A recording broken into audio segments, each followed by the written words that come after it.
Bismillahirrahmanirrahim. Assalamualaikum warahmatullahi wabarakatuh. Waalaikumsalam warahmatullahi wabarakatuh. Terima kasih. Selamat datang ibu-ibu untuk pertemuan SDS atau P2K2 hari ini. Terima kasih atas datangan dan kesempatannya yang menyempatkan hadir pada hari ini. Sebelum kita melangkah ke pembahasan kali ini, ada baiknya kita berdoa dulu menurut agama dan kepercayaan kita masing-masing. Berdoa dimulai. Selesai. Ada yang masih ingat materi pertemuan sebelumnya? Ada yang masih ingat? Ingat. Jadi materi sebelumnya itu kita membahas tentang pentingnya gizi untuk ibu menyusui dan balita. Ya, jadi itu kita hari ini akan lanjut membahas yaitu tentang kesakitan pada anak dan kesehatan lingkungan. Jadi ada beberapa langkah nanti di sini ibu-ibu perlu menyimak baik-baik supaya menjadi pelajaran untuk kita. Ya, ibu-ibu, untuk harapan kita di modul kesehatan dan gizi ini, saya sampaikan kesehatan diri dan lingkungan itu sangatlah penting agar anak-anak tidak mudah sakit, kemudian sehingga cita-citanya itu bisa dicapai. Kemudian tujuan pembelajaran kita hari ini itu kesakitan pada anak dan kesehatan lingkungan. Ya, ibu-ibu, di pembahasan sesi 11 ini ada banyak pelajaran, banyak yang bisa kita ketahui.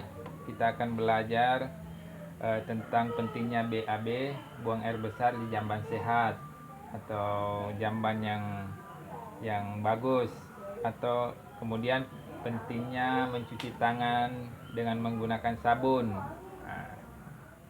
Ibu-ibu mau bertanya beberapa hal. Yang pertama itu, apa saja sakit yang pernah dialami oleh anak-anak? Diare. Ya. Apakah anak pernah mengalami diare? Pernah. Oh iya. Apakah anak pernah mengalami cacingan? Pernah. Apakah anak pernah terkena malaria? Alhamdulillah tidak. Oh iya, belum ya. Terima kasih banyak jawabannya Ibu Masni. Jawabannya sangat bagus. Kita lanjut ke kemudian selanjutnya. Tolong didengarkan baik-baik, dengarkan baik-baik karena ini penjelasannya penting, pemberitahuannya penting tentang buat anak-anak kita dan untuk kita ibu-ibu.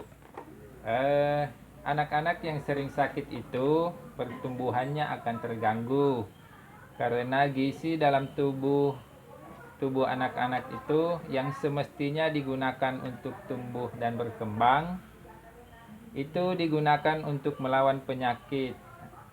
Anak-anak pun beresiko tumbuh menjadi anak yang tidak sehat, tidak cerdas, dan tidak tumbuh tinggi sesuai umurnya. Jadi itu. Jadi kalau misalnya sakit anak tak, itu pertumbuhannya terhambat karena itu dipakai untuk pertumbuhannya itu dipakai untuk melawan penyakit, sehingga tidak tumbuh dengan baik. Anak tak tidak tumbuh dengan baik dikarenakan sakit. Iya.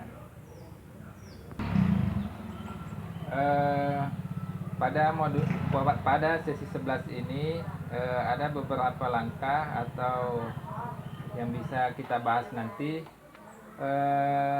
Pembahasan pertama yaitu mengenal penyakit diare. Mengenal penyakit diare. Jadi ibu-ibu, saya akan minta ibu-ibu berpasangan dua-dua orang. Dua-dua orang bisa dipilih langsung. Tapi jangki berpasangan dengan tetangga tak yang agak jauh, yang lebih bagus yang agak jauh ibu-ibu. Paham? Maaf. Jadi kalau ada mi pasangan tak masing-masing, bisa ki bercerita tentang pengalaman tentang anak, kalau ada anak tak yang pernah kena penyakit diare. Bisa dicatat, kalau mungkin tidak bisa ingat, catat ki ibu-ibu. Menurut ibu, apa yang menyebabkan anak terkena diare? Kemudian yang kedua, bagaimana ibu tahu kalau anak terkena diare? Kemudian apa yang ibu lakukan jika anak diare? Kemudian selanjutnya, apa yang terjadi jika diare tidak diobati? Kemudian bagaimana cara mencegah supaya anak tidak terkena diare? Jadi saya kasih ki waktu 3 menit untuk menceritakan sama pasangan tak. Saya kasih ki waktu 3 menit untuk membahas tentang pertanyaan-pertanyaan tadi. Jadi sudah 3 menit ibu-ibu. Saya minta gabung ki tiga pasangan menjadi 6 orang, menjadi satu kelompok.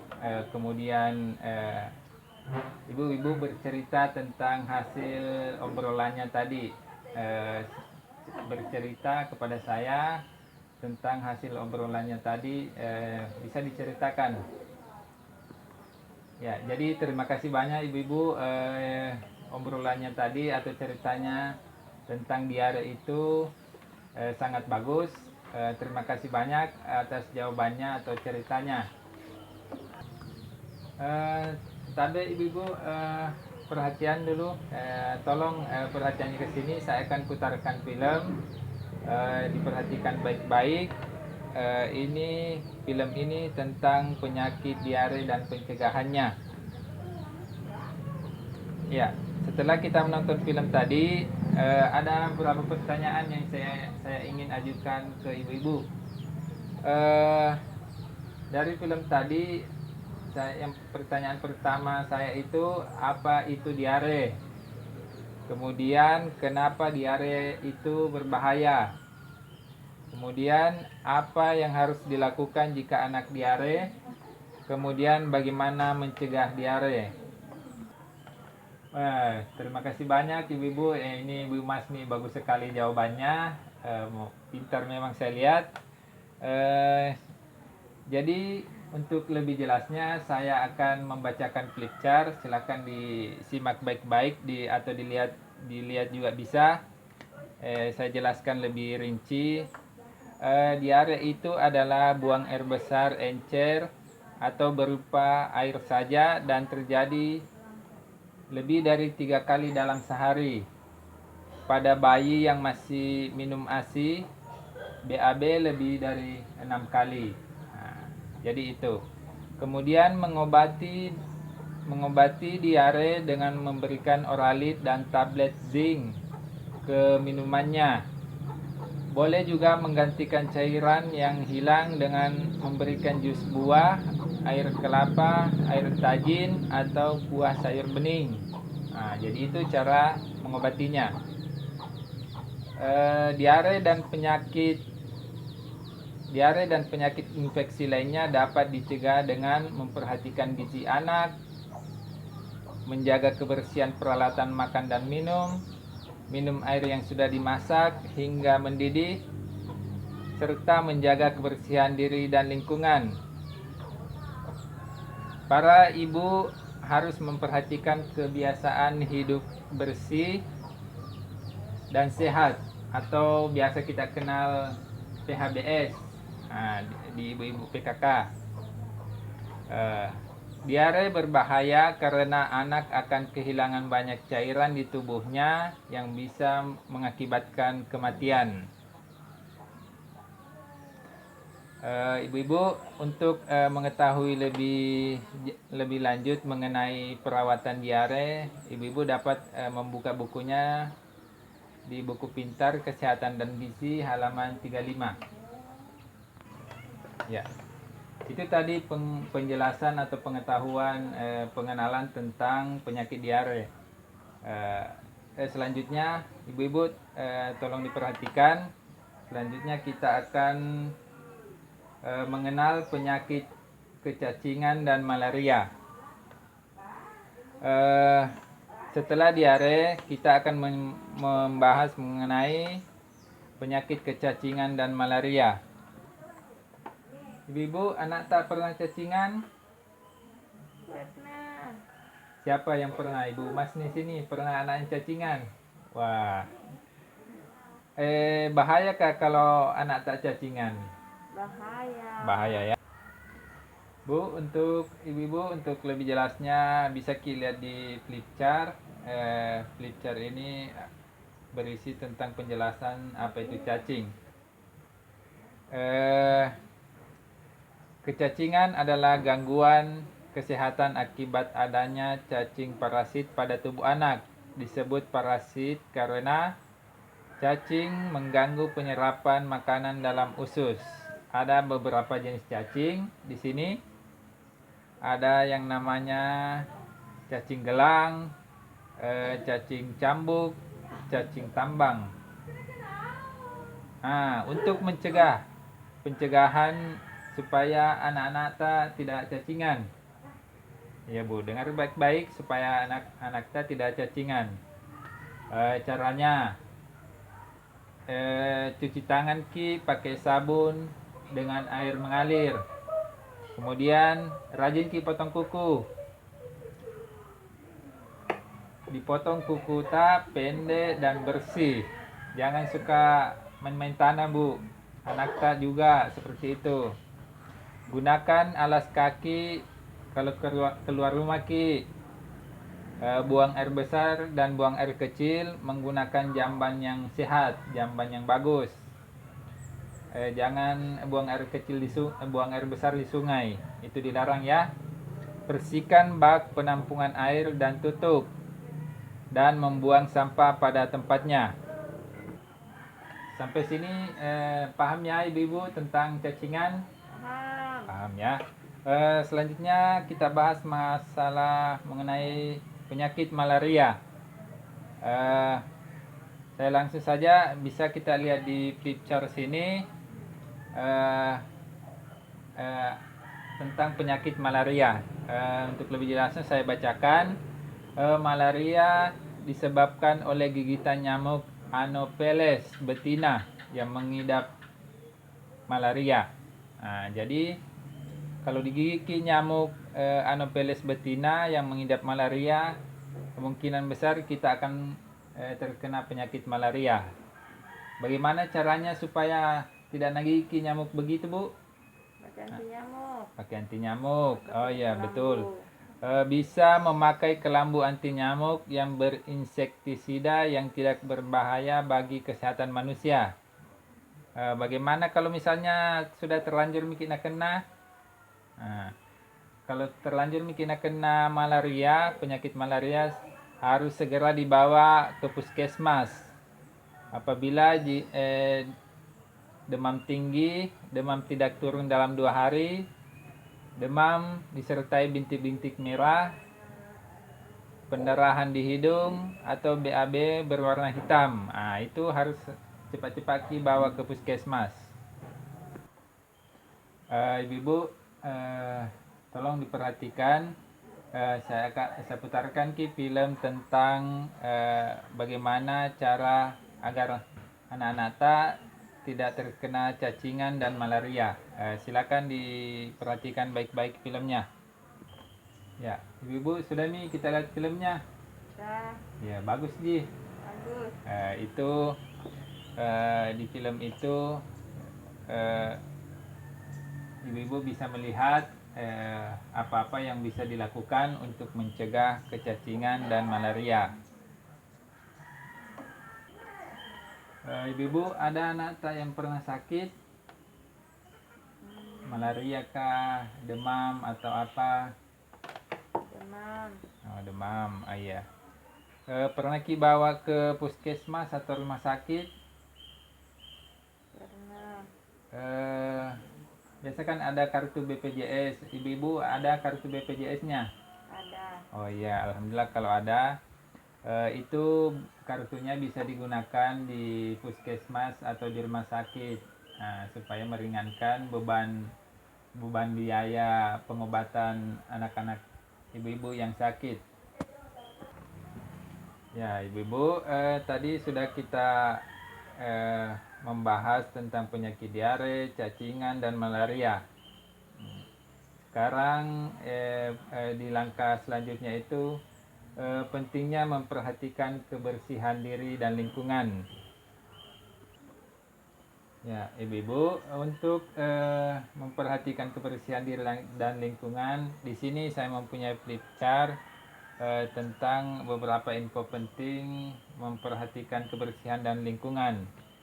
Saya bacakan beberapa di antaranya, yaitu stop buang air besar sembarangan, jangki buang air besar sembarangan, cuci tangan pakai sabun. Jadi kalau cuci tangan usahakan pakai sabun,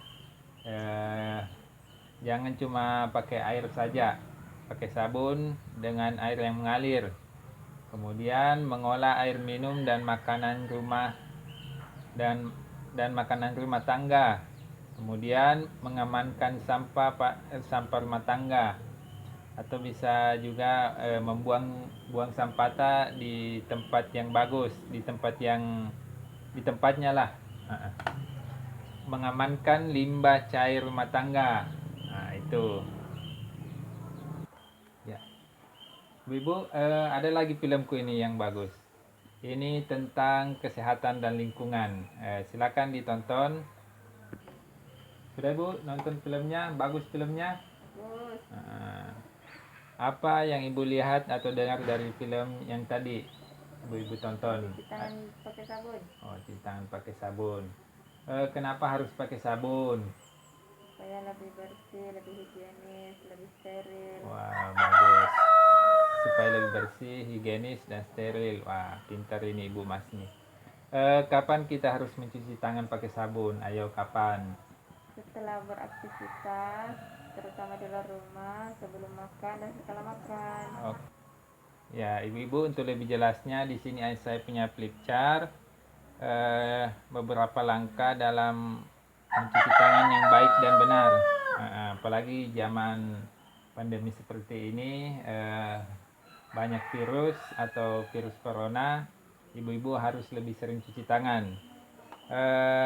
Langkah-langkahnya itu, yang pertama, basahi tangan seluruhnya dengan air bersih yang mengalir. Kemudian gosok sabun ke telapak, punggung tangan, dan sela jari-jari. Kemudian bersihkan bagian bawah kuku, di bawah-bawahnya kuku Bu. Bilas dengan air mengalir. Kemudian keringkan tangan dan dengan handuk atau tisu, atau keringkan dengan mengibaskan tangan, begini-begini Bu. Cuci tangan dengan sabun menggunakan air bersih mengalir pada saat yang pertama itu sebelum dan sesudah makan. Nah, Ibu Masni tadi sudah betul. Yang kedua, sebelum mengolah dan menghidangkan makanan. Yang ketiga, sebelum menyusui.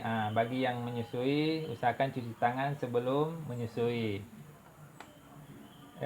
Kemudian yang keempat, sebelum memberi makan bayi atau balita. Kalau mau kasih makan anak, cuci tangan dulu.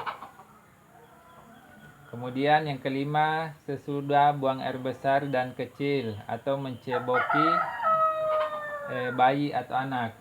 Itu juga jangan lupa dicuci dengan bersih.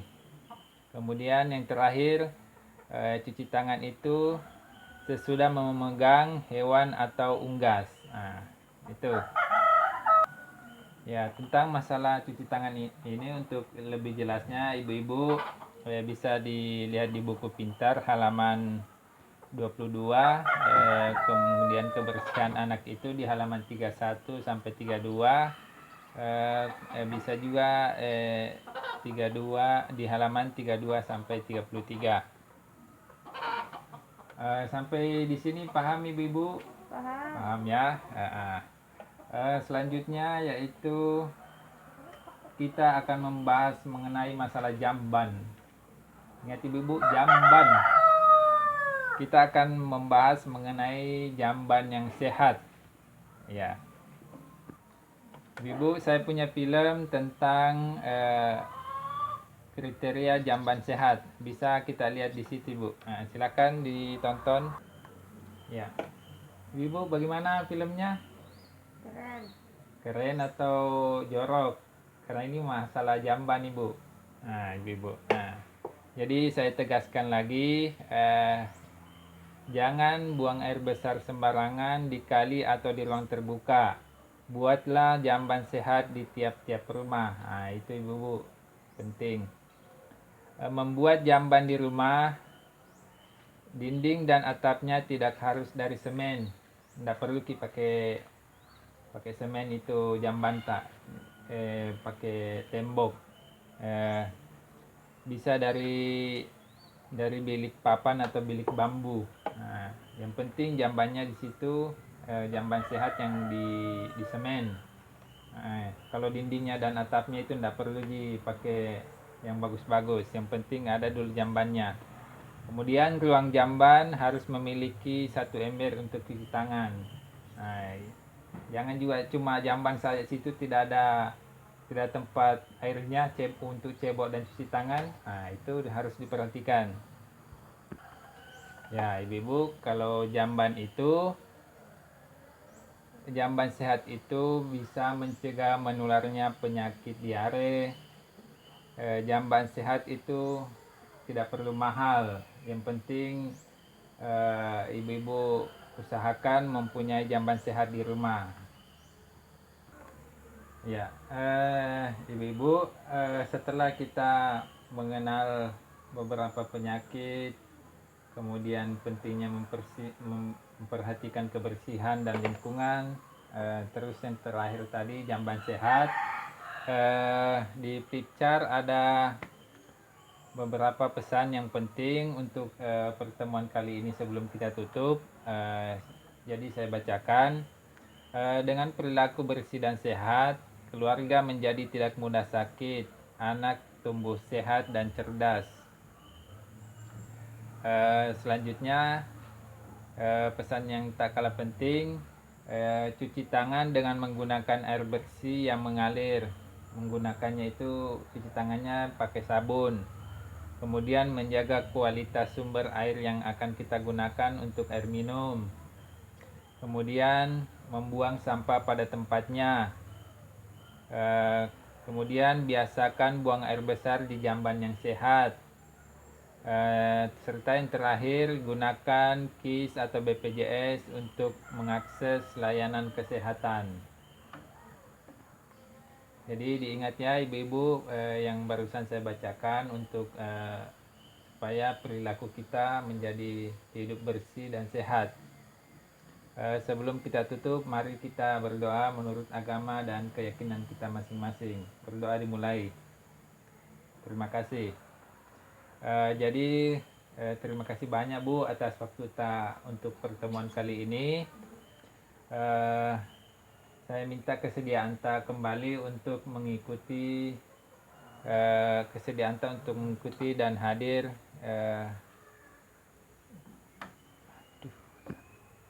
Terima kasih banyak untuk kesediaannya untuk mengikuti sesi ini. Saya ucapkan wassalamualaikum warahmatullahi wabarakatuh.